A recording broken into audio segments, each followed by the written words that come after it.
Hola! Toleleje, toleleje. Kunin at basahin, kunin at basahin.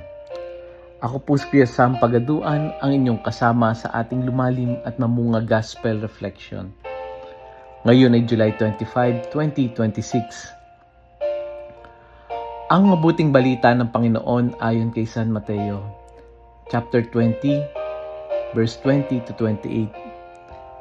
Noong panahong iyon, lumapit kay Jesus ang asawa ni Zebedeo kasama ang kanyang mga anak. May ibig siyang hilingin kaya't lumuhod siya sa harapan ni Jesus. "Anong ibig mo?" tanong ni Jesus. Sumagot siya, "Sana'y ipagkaloob niyo sa dalawa kong anak na ito ang karapatan na makaupong katabi ninyo sa inyong kaharian. Isa sa kanan at isa sa kaliwa. Hindi niyo nalalaman ang inyong hinihingi," sabi ni Jesus sa kanila. "Mababata ba ninyo ang hirap na babatahin ko?" "Opo," tugon nila. Sinabi ni Jesus, "Ang hirap na babatahin ko'y babatahin nga ninyo, ngunit wala sa akin ang pagpapasya kung sino ang mauupo sa aking kanan at sa aking kaliwa. Ang mga luklukang sinasabi ninyo'y para sa pinaghandaan ng aking Ama."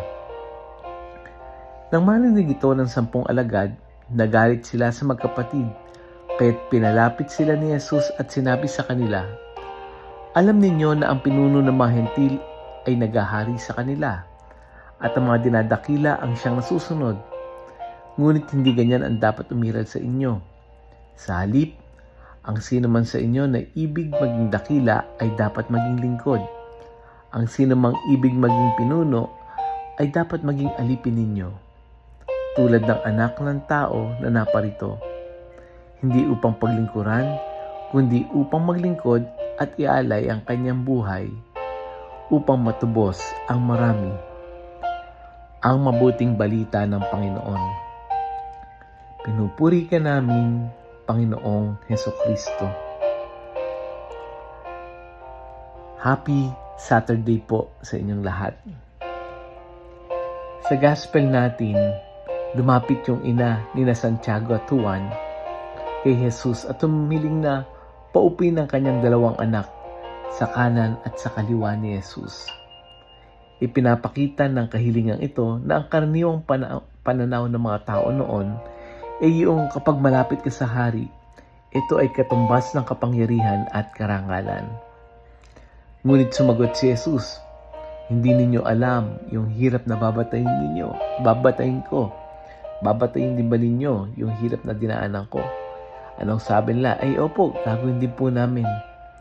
Dahil yung daan patungo sa kaluwalhatian ay hindi daan ng mga privilege, kundi ito ay pag-aali ng sarili. Kaya ano naging reaksyon ng ibang mga alagad? Nagalit sila at kinuha ni Jesus na pagkakataong ito para sa isang mahalagang aral. Anong sabi niya? Hindi dapat ganyan ang mangyari sa inyo. Ang sino mang nagnanais na maging dakila ay dapat maging lingkod. Lahat tayo, gusto natin tayo ay pinapahalagahan. Lahat tayo gusto nating maging mahalaga. Gusto nating mapansin, marespeto, at wala namang masama roon. Ang tanong lang ay, ano ba yung ginagawa natin para maramdaman nating mahalaga tayo? May mga taong umaangat sa pamamagitan ng pagtapak sa iba. May mga taong kailangan laging sila masusunod. May mga taong iniisip ng pagiging leader ay nangangahulugang sila ang laging dapat unahin. Pero iba ang pinakita ni Jesus. Siya ang hari, ngunit siya rin ang naghugas ng paa sa kanyang mga alagad. Siya yung Panginoon, ngunit siya rin yung yumakap sa mga makasalanan. Siya ang pinakamakapangyarihan, ngunit pinili niyang mamatay sa krus para sa atin. Napakaganda ng message na ito sa ating pang-araw-araw na buhay. Hindi mo kailangan maging manager para maging leader. Hindi mo kailangan magkaroon ng titulo para magkaroon ng impluwensya.